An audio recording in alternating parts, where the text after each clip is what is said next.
Tal cual lo marcábamos hace un ratito, nos metemos en la columna de política internacional. Está junto a nosotros el licenciado Sergio Guzmán. ¿Cómo va, Sergio? ¿Cómo le va, estimado? ¿Todo bien? ¿Cómo anda usted? Muy bien, muy bien. Lo vemos ahí con el espíritu navideño, usted no de fondo sabe. y a pleno. Sí, totalmente, totalmente. Y a pleno. Pero bueno, me gusta que nos admire el arbolito que Es tenemos. divino, hermoso. Es genial. Saturnalia. ¿Sabe dónde viene lo del arbolito y demás? Exacto. Sí, lo hacían los romanos. Podría haber sido, lo podemos dejar como tema quizás Es buen tema. para la semana próxima. Pero hoy vamos a hablar de algo que tiene al mundo pendiente y es lo que está sucediendo en Siria después de 13 años de régimen. Así es. Bueno, lo que es, a ver, esto tormentoso y en tan poco tiempo que termina con la caída justamente de este régimen. Sí. Mire, usted ha dicho en su introducción 2 veces la palabra régimen. Sí. Y sabe que sin darse cuenta ha caído... En la trampa. Ha caído en la trampa, La trampa estimado. de la lectura. En la trampa de la construcción occidental de señalar como régimen todo aquello que a Occidente no le venga bien y que sea claramente con una fuerte impronta, carga peyorativa y denostativa. Porque los regímenes políticos son regímenes políticos. Yo puedo decir el régimen de Lula, de Boric, el régimen de Milei, pero se dice el régimen de Maduro, se dice el régimen de Al-Assad, se dice el régimen con una clara intencionalidad denostativa y peyorativa. Ha caído el régimen, no, ha caído el gobierno. Ha caído un gobierno que asume prácticamente allá por el año 2000 y anteriormente el partido Baas, que es al cual pertenece la familia toda Al-Assad, está en el poder desde 1970 con su padre. Ellos es un partido que para la región es considerado de tintes progresistas, que iba a intentar llevar adelante una serie de transformaciones que tienen que ver más con una serie de ampliaciones de derechos, una separación, fíjate, en una región en donde prevalecen las teocracias, Claro. Una separación de la religión y de lo estrictamente secular, de lo que tiene que ver específicamente con el Estado. En un principio se intentó hacer eso, fue una democracia muy deteriorada y muy solapada, elecciones sospechadas de fraude por toditísimos lados, pero bueno, con la intervención inevitable por la región estratégica que es, de las potencias extranjeras. ¿sí? Bien, ese no es un punto menor. Pero en absoluto, como No, siempre. porque ahora, como siempre jugando los si chicos. podemos explicar algún tipo de interés que exista Totalmente. en esta situación. Sí, porque la familia Al-Assad, específicamente, Yasser Al-Assad, que es quien ha ahora dimitido, a quien han bajado del poder, se ha sostenido tradicionalmente con 2 actores, con el apoyo de 2 actores internacionales, que va a ser, por un lado, Rusia, nada más y nada menos, y por el otro lado, Irán. Esos son los actores que sostenían, mejor dicho, al Assad. Pero como sabemos, Rusia e Irán están enfrascados cada uno en sus conflictos internos y, digamos, personales como Estado, ¿sí? Rusia, como sabemos, está con la incursión en Ucrania, Irán está con su enfrentamiento con Israel y sosteniendo los grupos opositores que se enfrenten directamente a Israel, ya sea desde el Líbano o desde Yemen o desde el lugar que fuere, pero siempre con este enemigo que sostienen ellos y sus grupos afines en común.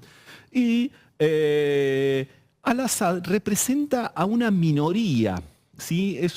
Hay que entender primero la composición étnica de esto, y esto es muy importante. Él es chií, es alawí chií, es una rama específica del Islam, mientras que gran parte de la población, entre un 70, un 75% aproximadamente, es suní, ¿sí? Que está en las afueras de las ciudades, en las zonas más bien rurales y demás. Gran parte de la población es suní. Y es una población, Siria, está compuesta por 23 millones de habitantes. Bien. A raíz de la situación y de la persecución que ejerció el partido Baas sobre sus opositores, se han desplazado 12 millones de personas en los países de alrededor, ¿sí? 12 millones de personas. Es decir, se ha diezmado la mitad del país prácticamente, con, en estos últimos años, más de 500.000 muertos. ¿Y por qué decimos en estos últimos años?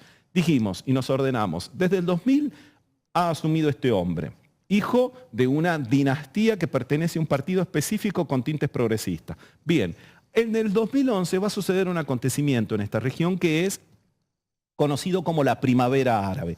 ¿Qué es la Primavera Árabe? Es un conjunto de demandas que se inician en Túnez específicamente y que buscan nada más y nada menos que una, digamos, flexibilización en la participación, una mayor democratización de todas las comunidades que conforman estos países. Fue un efecto contagio que se trasladó hacia el resto de los países de la región, iniciándose en Túnez. Por supuesto llegó a Siria. A partir de la Primavera Árabe, aquellos opositores al gobierno de Al-Assad, y fíjense que me guardo de decir no régimen para no caer en la trampa, al gobierno de Al-Assad, degeneraron en verdaderos violentos terroristas. Es más, el grupo que ahora ha tomado el poder y lo ha derrocado está señalado como un grupo terrorista y que anteriormente tuvo vínculos con Al-Qaeda, nada más y nada menos. Es decir, desde el 2011 hasta hoy día se ha vivido un proceso de guerra civil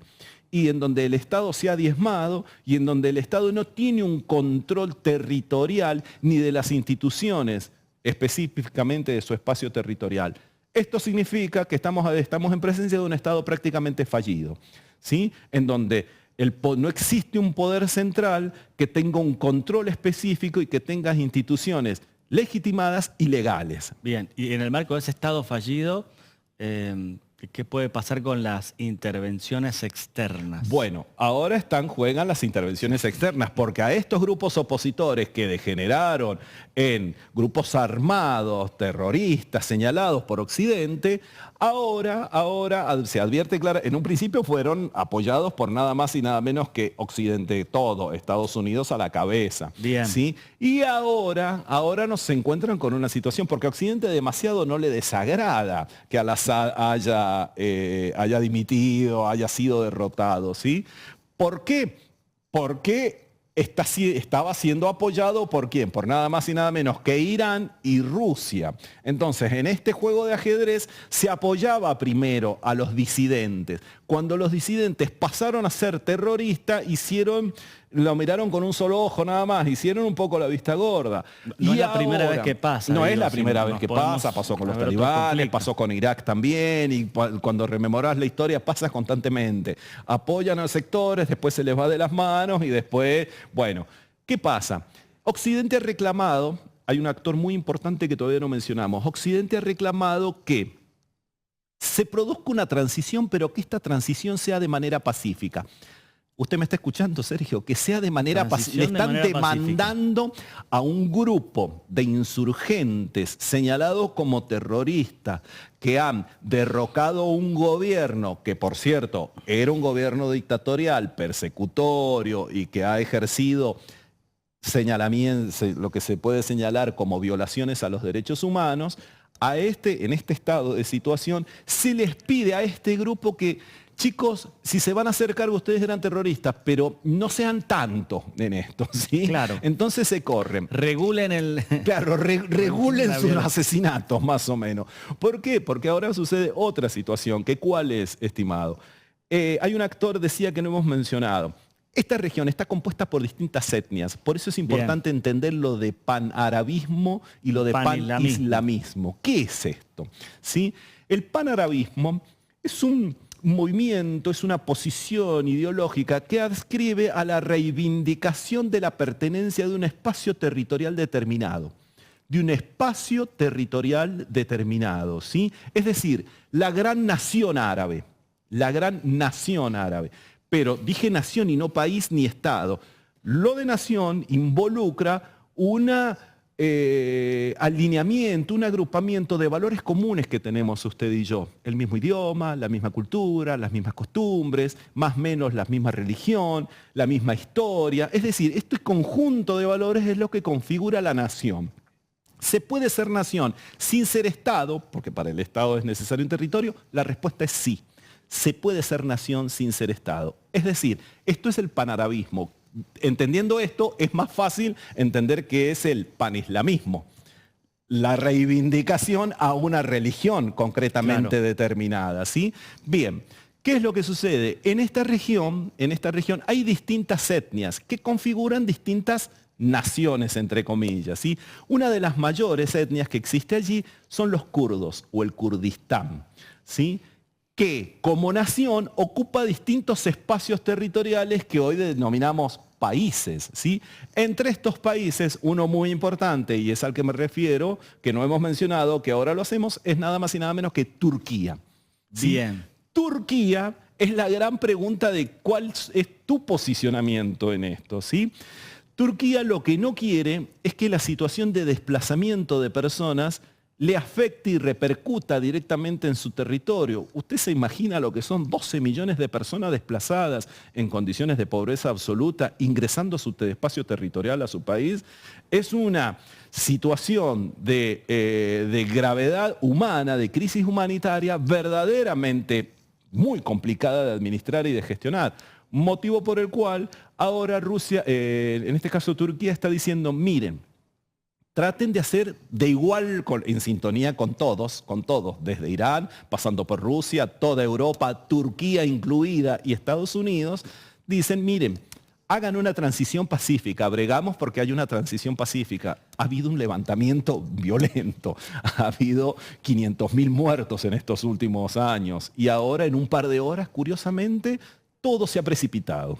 Bien, bueno, ahora el tema es ¿qué puede pasar? Esto puede desatar Venimos hablando desde hace tiempo, ha sido un año en donde se han generado muchísimos eventos conflictivos, Sí. violentos, Sí. y siempre nos preguntamos si es el puntapié para algo mayor.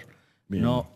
¿Notás en el panorama general que se van dando en distintos lugares estratégicos las condiciones para que estemos frente a algo más grave y potente, ¿o no? Comienza tal vez no Porque como... Sí, entiendo el punto. así como fue de sorpresivo y como es impredecible lo que estamos observando, ¿puede escalar hacia otro lugar o no? Tal vez no con un punto... Puede que no exista, tal vez, entiendo la necesidad de siempre comenzar a buscar un punto quiebre, un punto de inflexión, pero es una acumulación de pequeños o medianos, si se permite la expresión, por favor, y la alegoría, medianos condimentos y fuertes condimentos que van haciendo muy cada vez caldeada esta situación, más candente esta situación. Siria específicamente es un punto estratégico, y recordemos nosotros, como decía y cito a mi gran amigo el profesor Pozzi, cuando mencionaba lo que constantemente reitera que sucedió con Yugoslavia post caída del muro de Berlín. Era un país próspero, era un país con instituciones, era un país que tenía una relativa calidad de vida para sus habitantes y sin embargo se desmembró. Se desmembró en 8 repúblicas. Fíjese que muy probablemente Occidente ahora hace una vista de soslayo en esto, diciendo, miren, no hagan tantos asesinatos. Si eran terroristas, no aminoren, Claro. vayan solapando su discurso y demás, porque en definitiva, el problema con Al-Assad no es que era un duro.